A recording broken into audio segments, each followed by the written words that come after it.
Welcome to Diamond Fairy Tale. Please like and subscribe. बहुत अरसा पहले शुमाली पहाड़ों के दरमियान वाक़े एक अजीम रियासत में एक बादशाह हुक्मरानी करता था जिसका नाम बादशाह ज़हीर शाह था।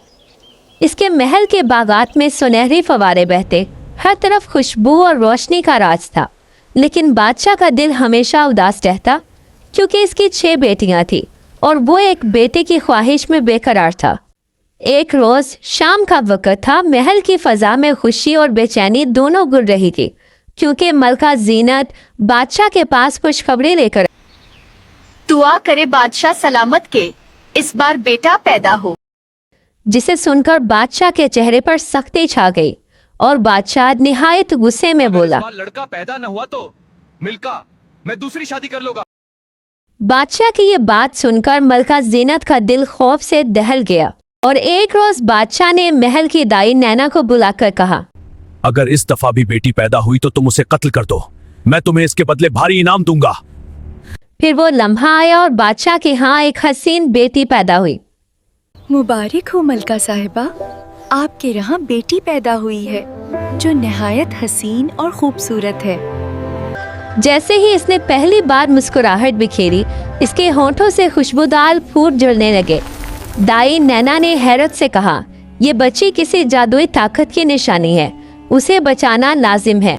मलका ज़ीनत ने बादशाह के सामने झूठ बोला और बच्ची को फौरन नैना के घर भेज दिया। बच्ची का नाम ज़हरा रखा गया। ज़हरा नैना के घर में परवान चढ़ी, जहाँ दाई नैना सुबह शाम उसे गोद में उठाकर प्यार करती। यूँ ज़हरा का बचपन मोहब्बत, जादू और राजों से भरा हुआ था। यूँ ही साल गुजरते गए और सल्तनत पर एक बार अंधेरी लपेट छा गई। अचानक कहत ने सबको घेर लिया। खेत सूख गए, दरिया खुश्क होने लगे, लोगों के चेहरों से हंसी और खुशी गायब हो गई। हर तरफ कहत है, समझ नहीं आती हमारा क्या बनेगा। महल के खजाने भी आहिस्ता आहिस्ता खाली होने लगे। एक दिन बादशाह ज़हीर शाह महल के एक कमरे में अकेले बैठे थे। उनके चेहरे पर गहरी फिक्र और उदासी छाई हुई थी। दाई नैना ने जब ये सब देखा तो वो खामोश न रह सकी और फौरन मलका ज़ीनत बेगम के पास गई और नरमी से इनके कान में बोली, मलका साहिबा, अब वक्त आ गया है, सच बता दिया जाए। मलका ने हैरत से दाई नैना की तरफ देखा। कौन सा सच? नैना ने एक गहरी सांस ली और बोली, मैं आपको कुछ दिखाती हूँ। और थोड़ी देर के बाद वो ढेर सारा सोना लेकर आई। ये सारा सोना जो मैंने सालों से छुपाया और जमा किया, ये दरअसल आपकी बेटी शहजादी ज़हरा का है। मलका के चेहरे पर हैरत की लकीरें नमूदार हुई। क्या मतलब? इसने सर झुकाया। नैना ने मुस्कुराते हुए बताया, जब भी आपकी बेटी शहजादी ज़हरा हंसती है, इसके होंठों से खुशबूदार फूल झड़ते हैं और जब वो चलती है, इसके कदमों के नीचे से चमकता हुआ सोना निकलता है। मैं ये सब चुपके चुपके जमा करती रही क्योंकि ये आपकी अमानत है। मलका की आंखों में हैरत और खुशी दोनों झलकने लगे। नैना ने फिर कहा, अब वक्त आ गया है कि आप ये खजाना बादशाह सलामत को दे दें, शायद इससे सल्तनत की मदद हो जाए। मलका ने हाँ में सर हिलाया क्योंकि अब सच छुपाना मुमकिन नहीं था। नैना ने छुपाए हुए खजाने की रहनुमाई की और बादशाह हैरान रह गया। फिर इसने पूछा, ये सब कैसे मुमकिन हुआ? मलका ने बादशाह को उनकी खोई हुई बेटी ज़हरा के बारे में बताया। बादशाह ये सुनकर बेहद हैरान हुआ और उसने कहा कि उसके सामने ज़हरा को लाया जाए।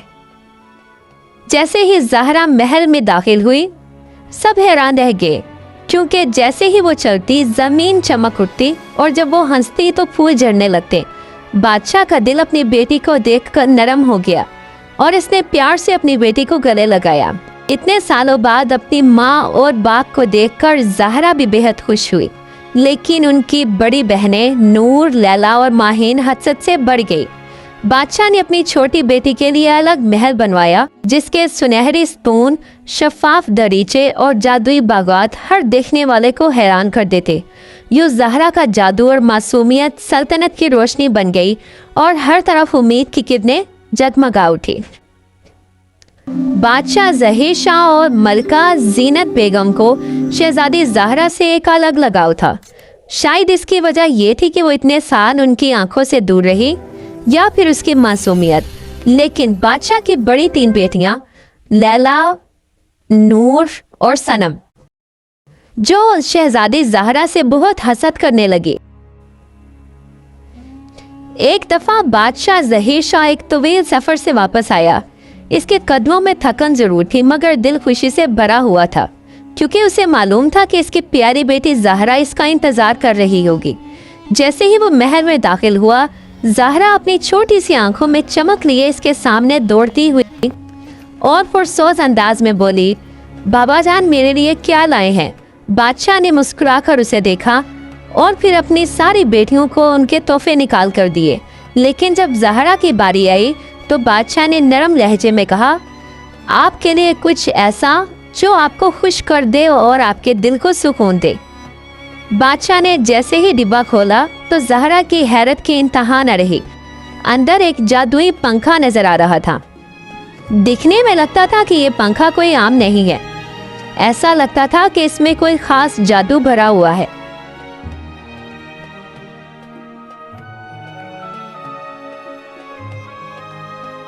शहजादी ज़हरा वो पंखा लेकर अपने कमरे में आ गई, लेकिन जैसे ही उसने पंखे के परों को छुआ तो अचानक उसमें से एक रोशनी निकली और उसी रोशनी में से एक शहजादा रेयान नमूदार हुआ। इसने मुस्कुराते हुए कहा, जब भी तुम ये पंखा हिलाओगी मैं फौरन तुम्हारे पास आ जाऊंगा। शहजादी अचानक एक शहजादे को देखकर बहुत हैरान हुई, लेकिन फिर उसकी आंखों में खुशी के आंसू आ गए और वो हंसी रोके बगैर बोली, तो फिर ये पंखा हमेशा मेरे पास रहेगा। और इसी लम्हे से वो पंखा न सिर्फ एक जादुई तोहफा बन गया, बल्कि ज़हरा और रेयान के दरमियान एक खास रिश्ते का निशान भी बन गया। लेकिन खुशियों के बीच साए भी छुपे होते हैं। बड़ी बहनें जो हसद से बड़ी हुई थी। एक रोज़ बड़ी बहन लैला ने शहजादी ज़हरा को शहजादा रेयान से बातें करते हुए देखा और फिर वो ये खबर लेकर अपनी बाकी बहनों के पास गई। उन सब ने मिलकर एक मंसूबा बनाया। जिस बिस्तर पर शहजादा रोजाना आकर बैठता था, खुफिया तौर पर जहरीले मशरूम रख दिए। शहजादी ज़हरा से बातें करता हुआ जैसे ही बिस्तर पर बैठा, जल्द ही इसकी तबीयत खराब होने लगी। ज़हरा ने घबरा कर उसे फौरन उठाया। लम्हे ज़हरा ने दोबारा पंखा हिलाया तो शहजादा रेयान वहां से गायब हो गया। शहजादी ज़हरा को अपनी बड़ी बहनों की चाल समझ में आ गई। शहजादा रेयान के गायब होने से शहजादी ज़हरा बहुत परेशान रहने लगी। दिन रात वो इसी फिक्र में रहती कि कहीं शहजादा उसे छोड़कर न चला जाए। आखिरकार एक दिन इसने हिम्मत करके अपनी माँ मलका ज़ीनत बेगम के पास जाकर उनको सारी सूरत हाल बताई। पहले तो मलका ज़ीनत बेगम बहुत हैरान हुई। इजाज़त तलब की। माँ मुझे इजाज़त दें कि मैं शहजादे को तलाश करने के लिए जंगल में जा सकूं। आखिर उन्होंने सर हिलाकर इजाज़त दे दी। ज़हरा जंगल की तरफ रवाना हुई। घने दरख्त, गहरे वादियाँ और खौफनाक रास्ते उसे डराते, मगर वो ना रुकी। ज़हरा ने दिल में इरादा किया और सोच लिया कि वो शहजादे के लिए कुछ भी करेगी। मुख्तलिफ रास्तों और जंगलों से गुजरते हुए बिला आखिर वो उस जादुई फूल तक जा पहुंची। जैसे ही उसने फूल को तोड़ने के लिए हाथ बढ़ाया, फिर उसने दिल में इरादा किया कि वो अपनी सबसे बड़ी खूबी को कुर्बान करती है। जैसे ही उसने फूल को तोड़ा, जंगल में वो सब चीजें नमूदार होने लगी जो पहले छुपी हुई थी। छोटे छोटे जादुई रास्ते, रोशनी के मोती और हैरत अंगेज मंजर जो पहले उसे नजर नहीं आ रहे थे। वो थोड़ी सी आगे बढ़ी तो अचानक हवा में लटके हुए एक छोटे तख्त पर बैठा हुआ शहजादा रेयान उसे नजर आया। वो दर्द से कराह रहा था, ऐसे जैसे उसे अभी जख्म मिले हों। ज़हरा ने उस फूल को शहजादे के जख्मों पर लगाना शुरू किया।